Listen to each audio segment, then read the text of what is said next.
नमस्कार प्यारे बच्चों, कैसे हैं आप लोग। आशा करता हूँ आप लोग बहुत बेहतर होंगे। तो मेरे प्यारे बच्चों, हम पुनः केमिस्ट्री के बहुत ही मोस्ट इंपॉर्टेंट क्वेश्चन को लेके आप लोग के समझ पहुंच चुके हैं। जो हमारा क्वेश्चन है, अभिक्रिया की कोटि किसे कहते हैं, इसके प्रकार को बताइए। मेरे प्यारे बच्चों, यह डायरेक्टली 5 नंबर में क्वेश्चन पूछे जाने वालों में से एक है ना। आप लोग 5 नंबर के क्वेश्चन को बिल्कुल भी मिस ना करें। तो चलिए देखते हैं प्यारे बच्चों, अभिक्रिया कोटि किसे कहते हैं। हम बहुत ही बेहतर तरीके से आप लोग को बताने वाले हैं, है ना। एक ऐसा फार्मूला लगा देंगे प्यारे बच्चों जो आप लोग कभी नहीं भूल पाएंगे। बस आप लोग को फार्मूला को याद रखना है। चलिए तो देखते हैं अभिक्रिया कोटि क्या होती है। तो हम एक फार्मूला को लगा देते हैं प्यारे बच्चों कि अभिक्रिया की दर, क्या जो ये हमारा फार्मूला है, क्या फार्मूला है, अभिक्रिया की दर प्लस नियम प्लस क्रियाकारक, क्रियाकारक प्लस सांद्रता, सांद्रता का स्क्वायर, सांद्रता का स्क्वायर। चलिए इस फॉर्मूले के सहायता से मैं आप लोग को इतना बेहतर तरीके से बता दूंगा कि आप लोग कभी नहीं भूल पाएंगे कि अभिक्रिया की कोटि किसे कहते हैं। चलिए तो देखते हैं बच्चों, तो क्या बोलेंगे, किसी अभिक्रिया, क्या बोलेंगे, यहाँ पर लगा देते हैं किसी, है ना, जोड़ देते हैं। चलिए यहाँ पर हमने जोड़ दिया है किसी। तो क्या बोलेंगे बच्चों, किसी अभिक्रिया, किसी अभिक्रिया के दर, किसी अभिक्रिया के दर नियम में व्यक्त, क्या बोलेंगे, इसको के कर लो, है ना। तो क्या बोल बच्चों, किसी अभिक्रिया के दर नियम में व्यक्त क्रियाकारक के सांद्रता के घातों का योग। क्या पर बच्चों, किसी क्रियाकारक के सांद्रता के, क्या, किसी क्रियाकारक के, सॉरी, किसी अभिक्रिया के दर नियम में व्यक्त क्रियाकारक के सांद्रता के घातों का योग अभिक्रिया की कोटि कहलाती है। कोई दिक्कत है इसमें? कोई दिक्कत नहीं होगी। एक बार पुनः रिपीट किए दे रहे हैं कि किसी अभिक्रिया के दर नियम में व्यक्त, किसी अभिक्रिया के दर नियम में व्यक्त क्रियाकारक के सांद्रता के घातों का योग, घातों का योग अभिक्रिया की कोटि कहलाती है, कहती है, अभिक्रिया की कोटि कहलाती है। अब कोई क्रिया कारक है, अब क्रिया कारक जब क्रिया करेगा तो कुछ ना कुछ उत्पाद हमारा बनता है। क्या बनता है? कुछ ना कुछ हमारा उत्पाद बनता है। तो सबसे पहले थोड़ा सा इसकी डेफिनेशन को लिख लेते हैं ताकि आप लोग भी इसकी डेफिनेशन को बहुत ही प्रॉपर तरीके से लिख पाएंगे। चलिए यहाँ पर हम डेफिनेशन को लिख के आप लोग को दे रहे हैं बच्चों, किसी अभिक्रिया के दर नियम में व्यक्त, लिख दे रहे हैं, किसी, किसी, किसी अभिक्रिया के दर नियम में व्यक्त, व्यक्त, व्यक्त क्रियाकारक, क्रियाकारक के, क्रियाकारक के, क्रियाकारक के सांद्रता के, सांद्रता के घातों का योग, घातों का योग, घातों का योग अभिक्रिया की, अभिक्रिया की कोटि, अभिक्रिया की कोटि कहलाती है, कहती है, अभिक्रिया की कोटि कहलाती है। मैंने बहुत ही बेहतर तरीके से आप लोग को समझा दिया है और आप लोग को समझ में भी आ चुका है। इस चीज़ को मैं उम्मीद रखता हूँ आप लोगों से। क्लियर है? चलिए अब मेरे बच्चों, अब क्या होता है ना, जब कोई क्रिया कारक है, क्या हमारे, जब कोई क्रिया कारक है तो उत्पाद तो बनाएगी। तो क्या लिखेंगे यहाँ पास, क्रिया कारक, क्रिया कारक और उत्पाद। स्वाभाविक सी बात है ना। कोई क्रिया कारक उत्पाद, तो उत्पाद हम समझ लेते हैं कि ए की घात m प्लस b की घात n। भाई क्रिया कारक के सांतक घातों का योग, क्रिया कारक के सांतक घातों का योग, यही तो बात कर रहे हैं। तो जहां पर हमारा घात क्या है, m और n है, क्या है, जहां पर हमारा m और n क्या है, घात है, तो यहां पर हम बता देते हैं जहां जहां m और n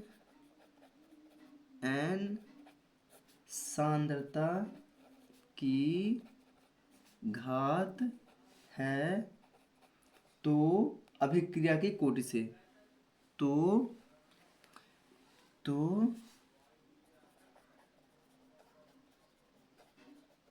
अभिक्रिया की कोटि से, तो अभिक्रिया की कोटि से, तो क्या होगा बच्चों, सांद्रता m प्लस n। भाई घातों का योग मतलब घातों का जोड़ ही तो वही तो कहलाता है ना, क्या कहलाता है, अभिक्रिया कोटि। घातों का योग मतलब m और n का जोड़ क्या कहलाता है, हमारा अभिक्रिया की कोटि। कोई दिक्कत नहीं, ये होगा हमारा नियम प्रॉपर तरीके से, जिसे हमने पूरी तरह से कंप्लीट कर लिया है, कर लिया है। अब बात करते हैं बच्चों इसके प्रकार, क्या इसके प्रकार, तो हेडिंग डालेंगे अभिक्रिया की कोटि के प्रकार। इतना आप लोग स्क्रीनशॉट ले लीजिए, है ना। चलिए अब बात करते हैं यहाँ पर बच्चों अभिक्रिया की कोटि के प्रकार। यहाँ पर हेडिंग डाल लेते हैं अभिक्रिया की कोटि के प्रकार। तो पहला प्रकार आता है मेरे बच्चों शून्य कोटि की अभिक्रिया। क्या आती है, शून्य कोटि की अभिक्रिया। इसकी डेफिनेशन कोई ज्यादा कठिन नहीं है, बहुत इजीली है, क्या बहुत ही इजीली है ना। जिस प्रकार अभी हमने अभिक्रिया की कोटि पढ़ा है उसी प्रकार इसमें पढ़ते हैं। तो क्या बोलेंगे, वह अभिक्रिया, किसकी बात कर रहे हैं, शून्य कोटि की बात कर रहे हैं, है ना। इसमें घात का ही बात करेंगे, है ना। तो शून्य कोटि की बात कर रहे हैं तो क्या बोलेंगे, वह अभिक्रिया जिसमें अभिक्रिया का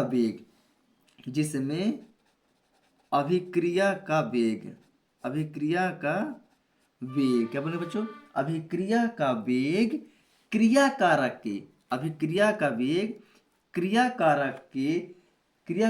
के सांद्रता के शून्य घात के समानुपाती होता है। क्योंकि शून्य कोटि की अभिक्रिया है तो क्या बोलेंगे, अभिक्रिया का वेग क्रियाकारक के सांद्रता के शून्य घात के, किसके, शून्य घात क्या होता है, समानुपाती होता है, शून्य घात के समानुपाती होता है, वह शून्य कोटि की अभिक्रिया कहलाती है। क्या कहलाती है बच्चों, वह हमारी शून्य कोटि की अभिक्रिया कहलाती है। तो आशा करता हूँ आप लोग शून्य कोटि की अभिक्रिया को बहुत ही बेहतर तरीके से समझ चुके होंगे। पुनः एक बार रिपीट करके देखते हैं। तो क्या बोलेंगे बच्चों, वह अभिक्रिया, क्या बोलेंगे, वह अभिक्रिया जिसमें अभिक्रिया का वेग क्रियाकारक के सांद्रता के शून्य घात के समानुपाती होता है। क्या, या सांद्रता के शून्य घात के समानुपाती होता है। क्या होता है, शून्य घात के समानुपाती होता है, शून्य कोटि की अभिक्रिया कहलाती है। तो आशा करता हूं आप लोग इसे बहुत ही बेहतर तरीके से समझ चुके होंगे। क्लियर है ना। इसे आप लोग डायरेक्टली लिख भी सकते हैं। क्या मुझे लिख के देना पड़ेगा, चलिए तो मैं इसको भी लिख करके आप लोग को दे देता हूं। चलिए, तो शून्य कोटि की अभिक्रिया कहलाती है बच्चों, थोड़ा सा जल्दी करेंगे, है ना, वीडियो लंबी ना होने पाए। तो क्या बोले बच्चों, वह अभिक्रिया, क्या बोलेंगे, वह अभिक्रिया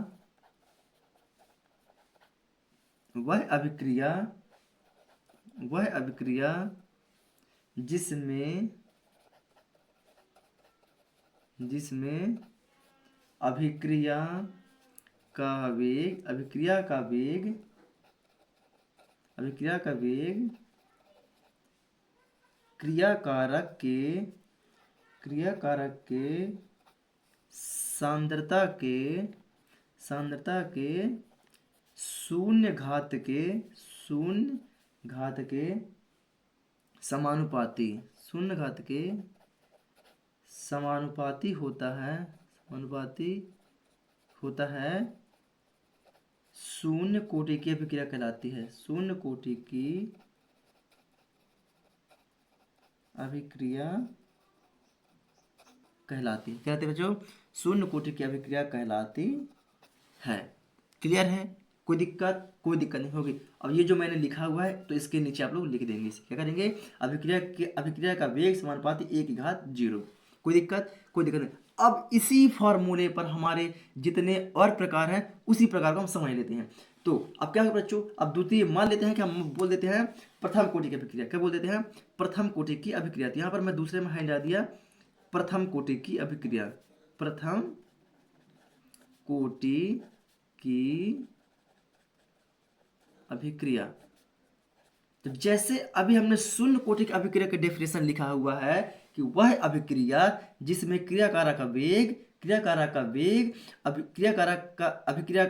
क्रियाकारक के सांद्रता के शून्य घात के समानुपाती होता है, तो वह शून्य कोटि की अभिक्रिया कहलाती है। उसी प्रकार प्रथम कोटि की अभिक्रिया में क्या हो जाएगी कि वह अभिक्रिया, क्या बोलेंगे? वह अभिक्रिया जिसमें अभिक्रिया का वेग क्रियाकारक के सांद्रता के एक के क्या या प्रथम घात के समानुपाती होता है। प्रथम कोटि की अभिक्रिया कहलाती है ना? बस सेम है। अगर यहाँ पास एक का लिखेंगे तो प्रथम घात, 2 लिखेंगे तो द्वितीय घात, और 3 लिखेंगे तो तृतीय घात के समानुपाती होता है ना? हमारा 3 ही प्रकार के होते हैं। क्या? अभिक्रिया के वेग। क्या होता है? अभिक्रिया के वेग, है ना? जिसे हम क्या बोल देते हैं? अभिक्रिया की कोटि भी कहते हैं। चलिए, तो आशा करता हूँ आप लोग बहुत ही बेहतर तरीके से समझ चुके होंगे। बस आप लोग को मैं उदाहरण दे करके बस लिखवा दूंगा, है ना? तो क्या बोलेंगे बच्चों? वह अभिक्रिया, क्या बोलेंगे? वह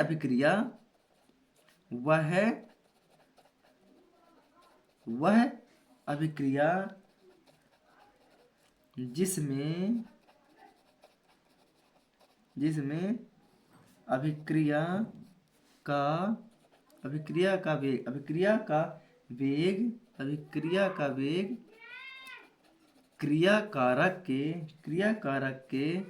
क्रियाकारक के सांद्रता के प्रथम घात के समानुपाती होता है। कहता है प्रथम घात के समानुपाती होता है प्रथम कोटि की अभिक्रिया कहलाती है। क्या बच्चों? प्रथम कोटि की अभिक्रिया कहलाती है।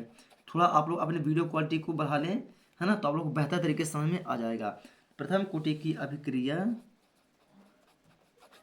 कहलाती है। तो जैसे हमने यहाँ पर लिखा हुआ है अभिक्रिया का वेग, उसी का यहाँ भी लिख देंगे अभिक्रिया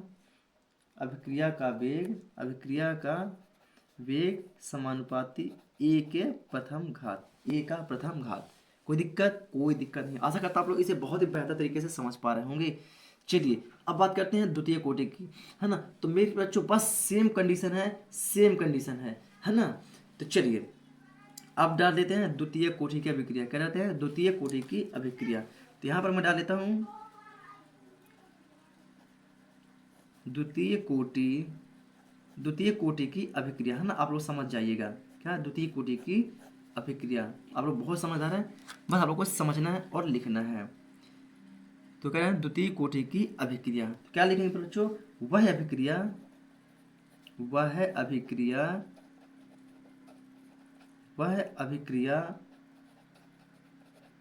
जिसमें अभिक्रिया का वेग क्रियाकारक के सांद्रता के द्वितीय घात के समानुपाती होता है। द्वितीय घात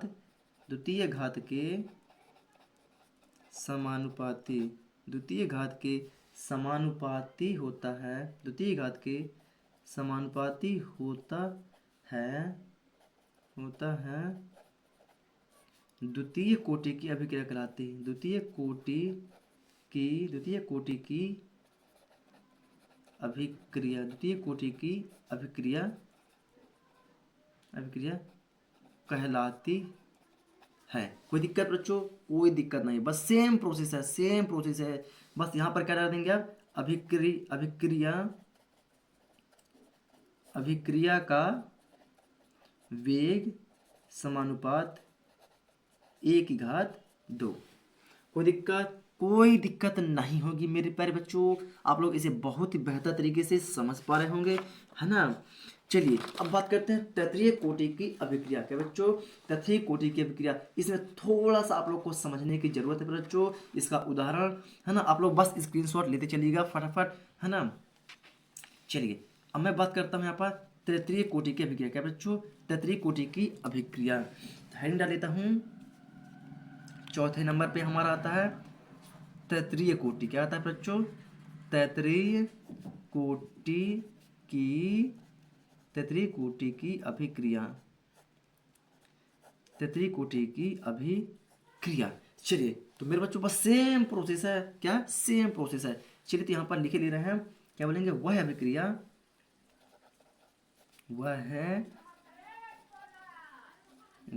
अभिक्रिया वह अभिक्रिया वह अभिक्रिया जिसमें अभिक्रिया का वेग यहाँ से अभिक्रिया का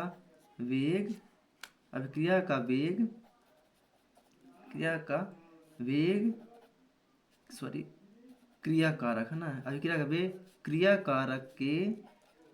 कारक के सांद्रता के अभिक्रिया का वेग क्रिया कारक सांद्रता के तृतीय घात के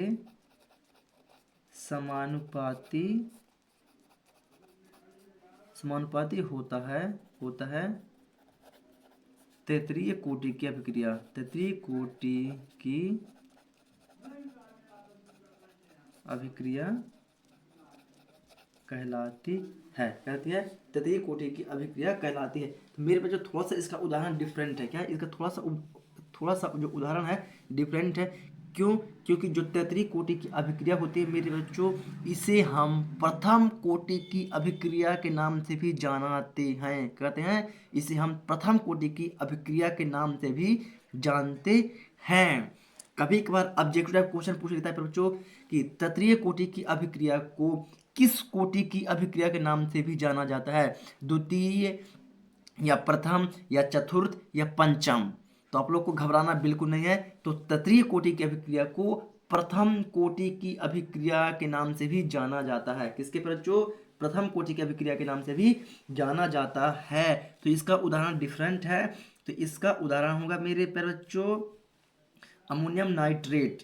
तो NH4NO2 जब इसको क्रिया होती है तो इसका नाइट्रोजन क्या होता है? अलग हो जाता है। क्या होता है? नाइट्रोजन हमारा अलग हो जाता है और हमारा जल बचता है। तो H2O अभी समीकरण संतुलित नहीं है, तो यहाँ पर कर देते हैं हमने 2। क्या कर दिया हमने? यहाँ पर कर दिया हमने 2। तो हमारे समीकरण संतुलित हो चुके हैं। क्यों? क्योंकि ये नाइट्रोजन कितना है हमारे यहाँ पास?